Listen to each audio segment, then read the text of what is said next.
when you close down bases in a combat zone, that's when things go nasty. So, um, I'd read on a lot of things from Vietnam. I'd read a lot of things from the Iraq campaign and early Afghan campaign, and I decided that I should put something that people could see. So I read the Marine Corps deployment articles, and it said that you could take a machete with you, and it's mainly for jungle operations, but it's in there, and so you're allowed to do it. So the Marine Corps doesn't really have many machetes, and what they do have, they're rickety things from Vietnam that are rusted and nasty, and you don't even want to touch them without a tetanus shot.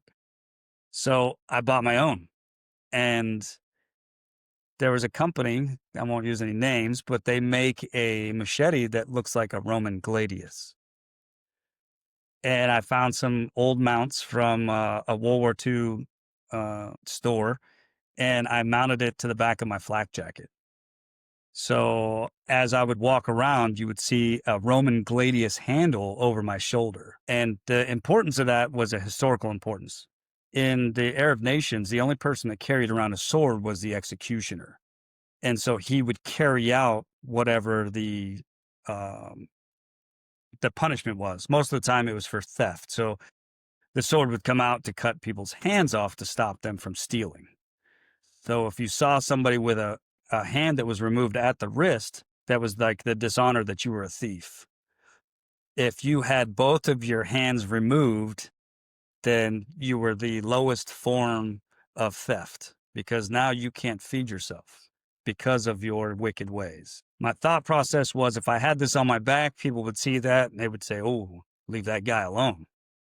And I was walking to the chow hall, the DFA facility. We would have one meal a day at this facility because it was closing down, and you would have to walk there. And I would walk there, and the Jordanians were there, and they would be walking towards me in like a platoon fashion.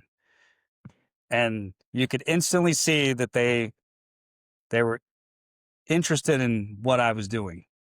So when I crossed the street, they crossed the street.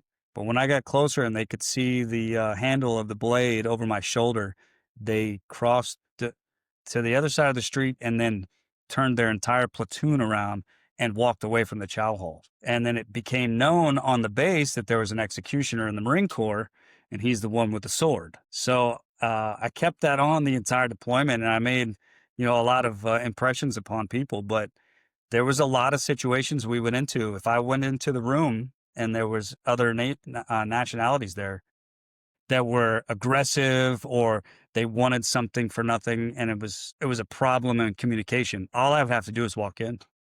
So the colonel would have me just sit down, and as soon as I would sit down, everybody would just calm down. Was I an executioner? No. Was the impression made? Yes.